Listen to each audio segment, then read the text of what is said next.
everyone. Liz Miller, VP and Principal Analyst here at Constellation Research.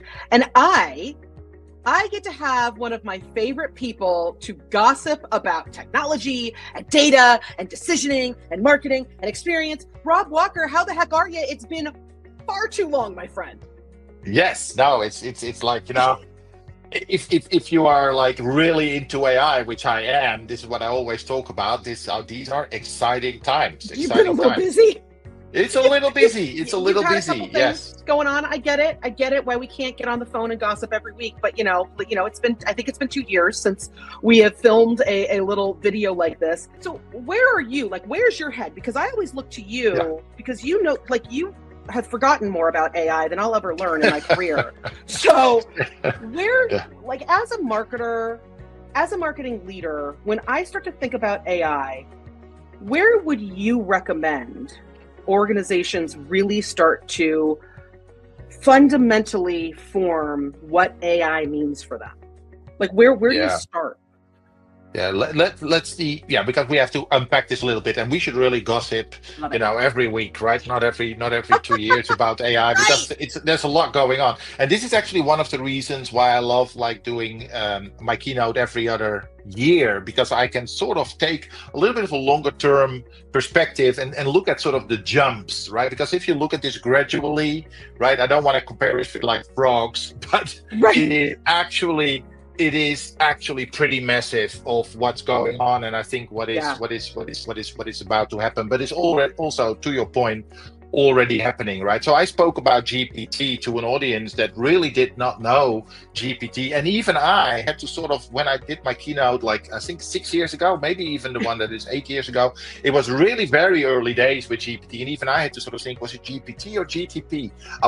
Like that's so it's a long time ago. And it was like, even then it was just like one of the things I was talking about, statistical AI, which is also like proper AI and proper algorithms, but they are, more not deterministic, but certainly more transparent, more auditable, more predictable, right? And that combination, I think we've made incredible progress. Like that's one thing that we need to talk about. So the sort of the left brain and right brain integration, like all humans have, huge. That's really powerful. And secondly, although I'm with you, there's an incredible hype, obviously, around like AI and Gen AI, clearly, right? But I wouldn't say it's overhyped, though. Honestly, I feel like I did my PhD in AI a long time ago, and even I was like, if I could put myself back in time even 4 years, but certainly 5 years, and would see what is happening now and how you talk and all of these developments, I would be shocked. I wouldn't even believe it. It's beyond science fiction, but we're getting like these frogs, we're not even astounded by honestly what is actually happening. But to your point though, I think that's a good one. Like if you look at like your day to day, I will say, and this is maybe, and I don't know, maybe a little specific to sort of high tech companies like Pega, but inside Pega, for instance, so forget about what we do for our clients, but inside Pega, it's a dramatic change, right? We now have an AI intern, Iris, and she's a mixture of agent, so it's not like any old LLM, like right? One thing. It's one thing. No, she has access to a lot of different things, different agents and buddies and ghosts, and it is like insane. And her name is Iris, and I call her. Normally, talk about AI as it. Right. Yeah. But because she insists that's her personality, and she lives on an island in the Netherlands, and it feels impolite to not, address her with the pronoun she's chosen. But regardless, she is already changing the real productivity inside Pega in all areas incredibly. It is really kind of amazing.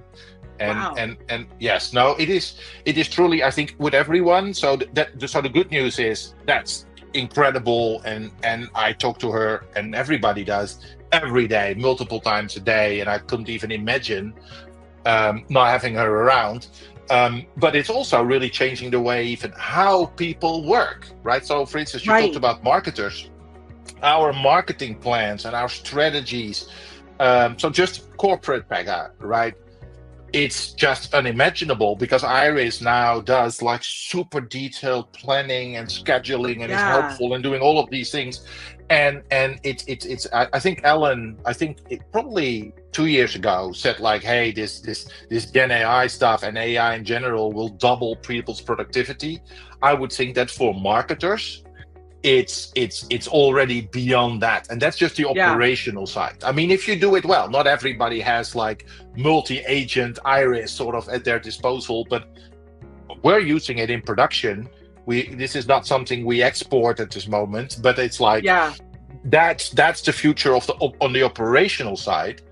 And then on the other side, we talked about the velocity of decisions, right? Because there's like, hundreds of millions a day, thousands a second, and a lot of these decisions require like content and creative, and the bottleneck for much of what we were trying to do in this one-to-one super personalized outreach, right, one customer and one moment at a time, was always sort of straitjacketed by the fact that there was not enough content to actually personalize with. And that's I will not say that is like now completely mainstream, and I think that's to your point, we have more images, but the fact that we can create this content has unlocked that door, right? I think we are even that we know where we were missing content. I think that a lot of times we assumed, I think in a lot of spaces, that the decisions that we needed to make were about where we needed more, as opposed to where we were missing, like we knew that this was working, so we want to make more of this. But what I think for a lot of us AI has unlocked is, hey, these were these 3 other opportunities that maybe you could have even used the same content, or I can make recommendations on how to change it slightly to activate these 3 others. Like it's changing the way that we can even interrogate what we didn't know before, which is super fascinating. What are you seeing with your customers, with folks in the market, with like the teams that you work with every day? What are you seeing as some of the primary, like the first changes, that first step to change to become an AI organization, right? Yes. What do people need to maybe start thinking about now of doing if that is what their goal is going to be? I want to be an AI organization. Rob Walker, where do I start? Yes. I will say that, by the way, the when you say we do digital things, I think that's a really good distinction to make. Be digital, in your core, in your DNA, or do digital things. But I also wouldn't completely knock the, doing digital things can still already be, pretty useful. Absolutely. It steps people ahead. Like if you're going to, for those organizations that decided, listen, I can't be digital, I'm going to do digital things, they also had to roll out a strategy for that, arguably. And I think the same thing is proving true with AI. But I think there are a lot of organizations that are looking at AI and saying like, I'd like to have that intern that Rob was just talking about. I would like to see productivity increase. I would like to be an AI organization. How do you even start to map and think out that goal? Like, where do you have to start those conversations? Yeah, well, I think, and again, I can really even reflect on this, like just from a Pega perspective, also internally, right? That first of all, it has to be a conscious decision, but I think that is happening not just in Pega, but also a lot of our clients that I talk to at senior levels, right? That if you are not really becoming, like it was the same with digital, it's a really good example. If you're not really becoming an AI company, you will be eaten alive by companies that are, because they will really, this is not like a little nudge, this is like, if we take Ellen's words about twice the productivity, and I think it could be a lot more than that, but if it's 2x the productivity, you cannot compete unless you start to doing these things. And you have to sort of think, so we call this like autonomous, and you have to have a mindset from C-level down to think about like that may still sound scary and maybe even not called for right now, but think about what could actually be autonomous, right? What do we really need here, right? And that's why also because now everything is agentic, obviously, and for good reasons, right? But it's not like a miracle cure, like okay now an agent happens, right? It's like what do these agents do? They behave in a safe way and still do really useful things. But I do think that autonomous thinking, like, do I really need to do this? Because we do this at Pega all the time now. It's like, hey, somebody is doing this and it seems to cost a lot of effort and maybe a lot of work. Is that really even necessary? And we're teaching each other lessons all the time. Are you still doing this? Well, why? This is a prompt that will do this for you, right? Or Iris, she will go away and an hour later she will come with a plan. You have to look at the plan. That's probably a good idea, but it will be 99%, if not 100% there. But that's a mindset. Even myself, I'm AI guy, right? Even I sometimes do things and I think, hold on, why am I doing this? I'll just ask Iris, and it's just work, right? It's not like I still do a lot of the creative thinking, but I think that mindset of like, do you really, what can be automated now that we don't only have these statistical AIs that we knew, right? But also this associative thinking, creative AI, and that combination, it's a complete mind shift. I love that. How do you and how does Pega define agentic? Like, is there a standard that you guys hold yourself to that you're like, this is what agentic means, and if it doesn't meet this bar, don't call it agentic, right? Like, call it something else. But what is agentic?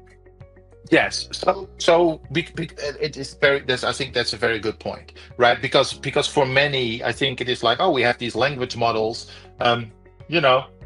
Why is that not agentic? It takes more. It does take. I mean, the breakthrough was is that you have these sort of reasoning modules, especially in language, because we have had agents and AI agents for decades, right? Really communicating, doing things, but they were all rule-based, so they were very predictable. So it's not as exciting as now that we have like an Iris sort of reasoning, but then she has literally agency, right? She can do things, right? She can send emails, she can ask another agent or a buddy. So we distinguish that sort of, you really said it very, very fast, like, rack and CAG, but that's all a big difference, right? Can it reason? Can it act? Right? Is it rack? Is it CAG? Is it all of these things? Right? Then I think you're getting into, the autonomy of sort of decision making. That is really, I think, that's where you get into real agents, right? And I think like Iris is talking to her swarm of sort of helpers, right? That is really starting to feel like, she is sharing, intern or not, right? But she is sharing a room full of people, right? And then talks to them, bounce around ideas, and then comes back to me, right? Which is, by the way, purposefully currently, well, we do both, but Iris is started out as an email interface to make that really, first of all, it's a nice protocol for collaboration. Interesting. And everybody understands. Yeah, you could just see her or forward or add her to a thread and she would respond. But most importantly, it gave her sort of time to reflect a little. I mean, she was very responsive. More so than many of my other colleagues, but she was like, but it is a good interface. So because in chat, people, it's you're waiting. If it takes 5 seconds, you're already doing something else. Yeah, exactly. But that is what we mean by sort of agents and agentic. And I personally, because I have from the old days and my keynotes about AI, I've always been like, hey, the human in the loop sort of, that angle, right? And I still think that companies and society have to decide sort of, how much autonomy we gave to these agents. And I would like to see it sort of, as a dial, because I think in many areas you will give a lot of autonomy. Right, I talk to clients that are, thinking, okay, well, agents in a call center, they will be assisted, and then at some point, who knows what is going to happen, right? How much autonomy, but it is like you can dial that sort of up and down, right? And I think that's also from an AI safety perspective, I think that's a really good thing. Like you would supervise, if it was really some intern, you would supervise her for a while, and at some point you think, oh well, I didn't really have to check that, or maybe occasionally I'll do a little check. And I think that is where we're going here as well. But the quality of the work, I think, is pretty convincing now, because these agents will pick up emotions and sarcasm and anxiety really, really well, right? And you can see how you can sort of dial up sort of, the autonomy of these agents. And I think companies, at some point will say, well, they can do the whole thing, but I want to make that needs to be a very conscious decision. And there are all sorts of safety issues there, right? Because these LLMs are amazing, but they are, associative thinkers. Until they're not, right? Right. Yeah, I mean that's part of the gig, right? It's like very similar to humans. We're pretty impressed how we are all thinking, mostly, right? But it's like I find it very interesting also how that bar is changing, because when we say people are or AI is hallucinating or even lying or whatever it is, it's not like humans are not doing that. Like, what is this gold standard, right? We never imagined things, really, Rob. Come on. Yes. I love that point. That's amazing. Humans have never lied. We actually did it and then defined it. Like, we created a word for it. So we do it a lot. Yes, we did create it. Absolutely. Well, Rob, I got to tell you, for people who have not had a chance to see one of your keynotes, can I just tell you that they're like mind-bendy? Has anyone ever told you that? Like, I have watched several of your keynotes now over the years, and I come away challenged for sure, thinking of new ideas, thinking of new ways I need to challenge, whether it's my organization or my own thinking. But I always come away thinking, I could do that. Yeah, like it's very it's very mind-bendy, and then you take it like really practical, which is always like the high and the low. It's very. So I got to ask you this. Listen, no one's listening, Rob. We're recording this, but we're not. Don't worry about it. You can tell me these things. What are you going to talk about this year? What's the keynote preview? Come on, you can tell me. I can. Are you sure? I mean, keep it. No, but it is true. That is sort of the pattern of what I want to do. I want to do something like, so I like the word mind bending, but definitely, take people a little bit out of their comfort zone, extrapolate, and sometimes I get a little lucky with like GPT in 2017 or 19 but everyone or does whatever. it, right? And now, so but that's one thing, and I'm going to do that again. And I really want to sort of say, listen, first of all, I want to sort of deep dive a little bit and put some of these minds in an MRI scan and see this is really going on. People really need to understand how human this is, and how sort of distressed even these artificial minds can be, and why you get to these hallucinations. So that's one part. But then also some of the scary bits, right? And some of the implications. And I want to see this is all fine if an AI has an IQ of, let's say, 120, 140, 150, human-like, clever humans, right? But what if that is 500 or 1,000 soon? Right? What will that mean? How will that change? And can we still, because it will dance, circles around us, right? How can we still sort of know, is this safe? Do we even understand how it reasons? We don't know that now, but I mean, at least they're sort of our peers in intelligence. They may know more, right? But if that's 500, an IQ of, in human terms, 500, what will that look like? So I'll explore that a little bit. And then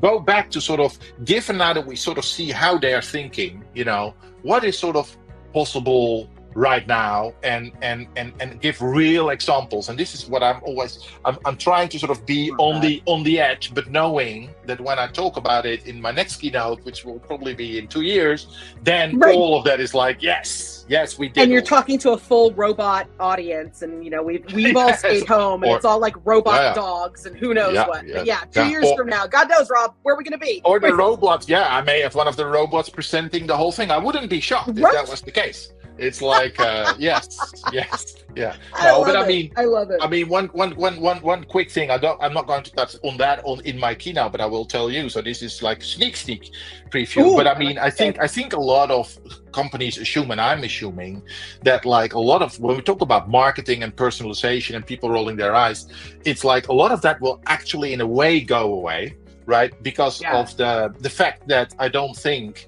I say 10 years to make it sound like, okay, this is like 2300. It's like, but also that can come a lot sooner than that actually consumers will not interact with brands at all directly. It will all be their avatars that know them very well, that have, that we've been chatting with for years. They have seen all my photos, pictures, they're on all the vacation. They know me.